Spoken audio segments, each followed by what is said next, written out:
Salut à tous, j'espère que vous allez bien, on se retrouve aujourd'hui pour une nouvelle vidéo. Alors on va revenir sur l'actualité du FC Barcelone. Il y a eu des nouveautés depuis ma dernière vidéo, donc on va parler des deals qui se sont faits, on va parler de Nelson Semedo, de Riqui Puig et de plein d'autres choses.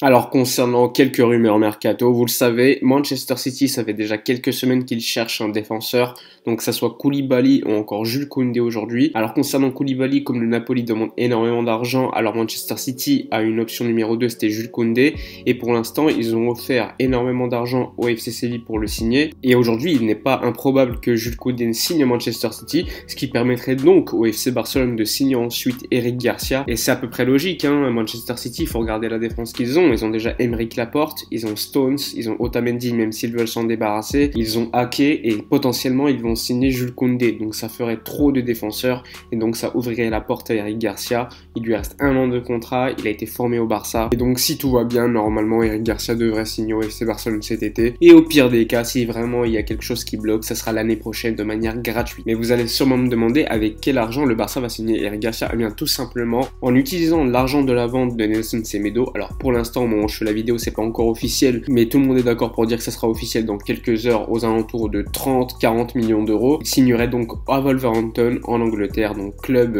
qui est déjà composé d'énormément de joueurs portugais, et ce notamment grâce à Jorge Mendes, l'agent de Nelson Semedo. Alors concernant Nelson Semedo, il faut se rappeler qu'il signe en 2017, donc à ce moment-là, c'était vraiment pour trouver un latéral droit digne de succéder à Daniel Alves, puisque Sergi Roberto ne faisait pas le boulot forcément. À Benfica, il avait montré énormément de choses, notamment au niveau offensif, et lorsqu'il est arrivé au Barça, on s'est rendu compte qu'il était peut-être un peu plus efficace au niveau défensif qu'offensivement, et finalement avec le temps on s'est rendu compte qu'il n'a même pas réussi à s'imposer face à Sergi Roberto qui lui-même n'est pas au niveau pour être un titulaire au FC Barcelone, que ça soit au milieu de terrain, que ce soit comme latéral droit. Pour moi c'est un joueur assez moyen, voire mauvais. On peut se poser la question s'il était resté au FC Barcelone, s'il n'avait pas été formé au club et s'il n'était pas catalan. Il faut quand même se rappeler qu'en 2016, alors qu'il y a la sanction FIFA, eh bien Sergi Roberto est à 2 doigts de partir à Stoke City, et finalement il était resté et c'est lui qui a succédé au poste de Daniel Alves. On est quand même passé de Daniel Alves, peut-être le meilleur latéral droit de la décennie, à Sergi Roberto ainsi que Nelson Semedo. Donc Semedo, il est arrivé quand même pour 35 millions d'euros. Aujourd'hui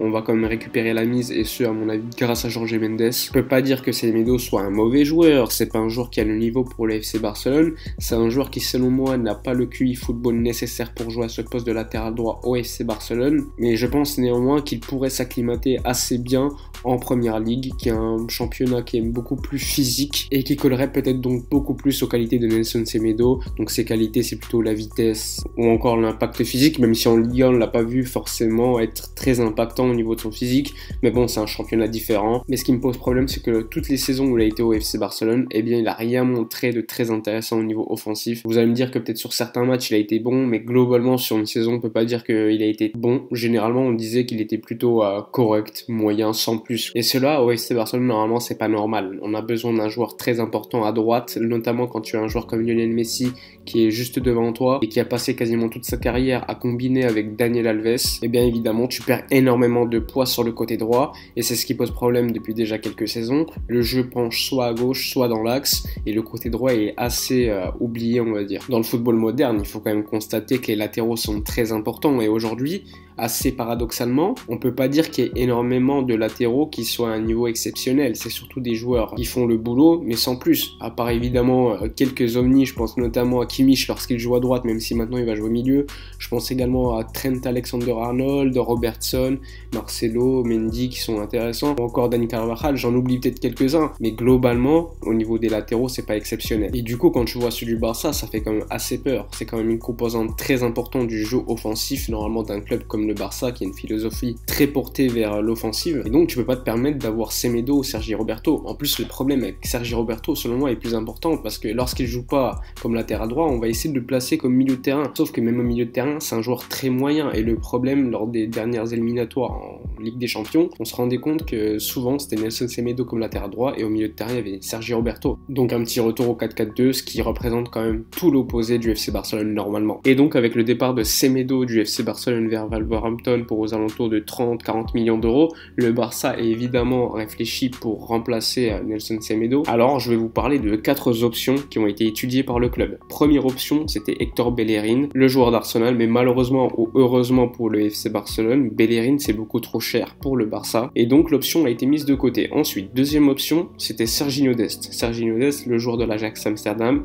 qui est désiré évidemment et également par le Bayern Munich. Donc les négociations ont commencé. Pour l'instant, le Bayern, vraisemblablement, ils ont une petite avance puisqu'ils négocient avec lui depuis déjà quelques mois. Autre avantage du Bayern, c'est que eux paieraient directement la somme du transfert, alors que le Barça serait plutôt un prêt avec une option d'achat obligatoire l'année prochaine. Donc on va suivre cette histoire, mais bon, Sergiño Dest, ça reste quand même l'option numéro 1 après l'échec Bellerin. Ensuite, autre option, la troisième, c'est celle de Aarons, donc le latéral de Norwich. Son coach a dit qu'il était intransférable, mais dans la réalité, il y a eu des discussions avec le FC Barcelone, mais malheureusement pour l'instant, il n'y a pas d'accord. Le Barça cherchait un prêt avec une option d'achat, alors que Norwich voulait une option d'achat obligatoire aux alentours de 25 millions d'euros. Donc à suivre, le Bayern Munich le suit également, mais ce qui laisse pensif, c'est que par exemple, le Bayern Munich, eux, ils cherchent un latéral droit, mais c'est pour qu'il soit remplaçant de Pavard, alors que nous, c'est pour qu'il soit limite titulaire en compétition avec Sergi Roberto, puisque Sergi Roberto n'a pas un niveau exceptionnel. Et donc en réalité, dans un Barça qui, on va dire, sain, plutôt normal, le latéral droit qu'on devrait signer aujourd'hui, ça serait plutôt un remplaçant.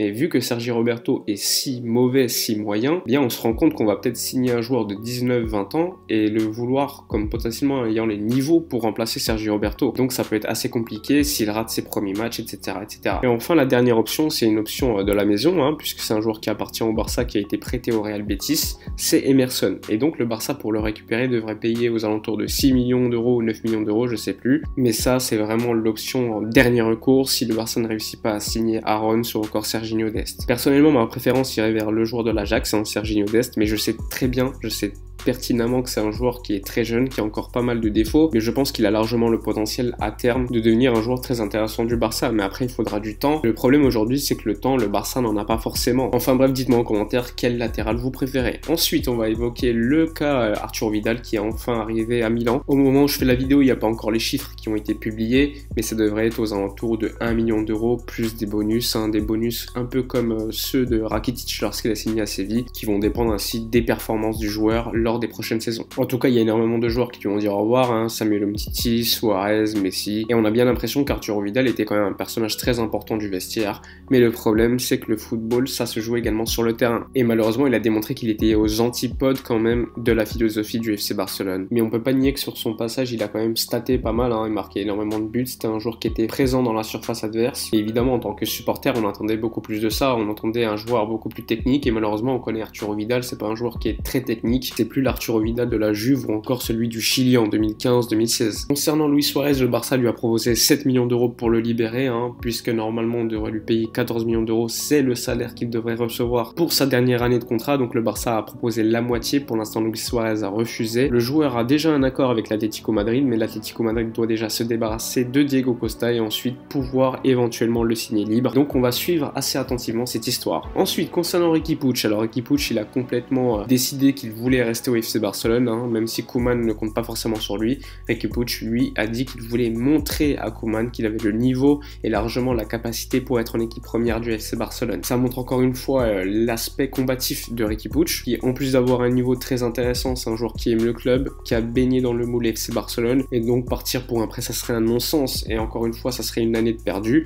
Riqui Puig, ça fait déjà 2-3 ans qu'on sait qu'il a le niveau pour potentiellement être dans l'équipe première du FC Barcelone, et donc on peut espérer qu'il reste au FC Barcelone, qu'il soit un joueur de banc et que petit à petit il réussisse à convaincre Koeman qu'il peut devenir un joueur très intéressant pour l'équipe première. Et c'est pas le seul qui est dans ce cas-là, il y a également Pedri, Carles Aleñá qui sont pas forcément désirés par Koeman, et ça c'est un problème. Encore une fois, les jeunes ne font pas partie des plans du coach du FC Barcelone, malheureusement encore une fois. Concernant Monchu, le joueur de l'équipe B la saison dernière, lui devrait signer en prêt à Girona, donc club catalan qui a un projet très intéressant, il appartient à Manchester City, il y a des joueurs qui sont également prêtés par le club anglais, ça va permettre à Monchu de pouvoir jouer, donc c'est un prêt. Et normalement, l'année prochaine, il devrait revenir au FC Barcelone. Concernant Todibo, Todibo a déjà discuté avec le Barça. Lui, il veut jouer. Donc, logiquement, il a demandé à partir, que ça soit une vente ou encore un prêt. On va donc suivre attentivement la situation du joueur français, mais il y a déjà le Stade Rennais qui est très intéressé, ainsi que le Napoli. On va finir une vidéo en évoquant le cas d'un ex-joueur du Barça, mais le Barça a toujours 50% de ses droits. C'est Marlon qui joue aujourd'hui à Sassuolo, et Sassuolo pourrait le vendre à Fulham pour environ 15 millions d'euros, ce qui permettrait au Barça de recevoir 50% de cette somme, c'est-à-dire 7,5 millions d'euros. Donc on va suivre cette histoire et ça permettrait donc au Barça de recevoir un peu d'argent. Enfin bref, c'est la fin de la vidéo, j'espère qu'elle vous a plu. Donc on est revenu sur énormément de cas mercato qui concernent le Barça, que ce soit les ventes ou encore les potentielles arrivées. J'espère que la vidéo vous a plu, comme d'habitude, n'hésitez pas à vous abonner à la chaîne si ce n'est pas fait, à liker la vidéo, c'est très important pour le référencement, à commenter, à partager. Moi je vous dis à la prochaine et d'ici là, comme d'habitude, portez-vous bien.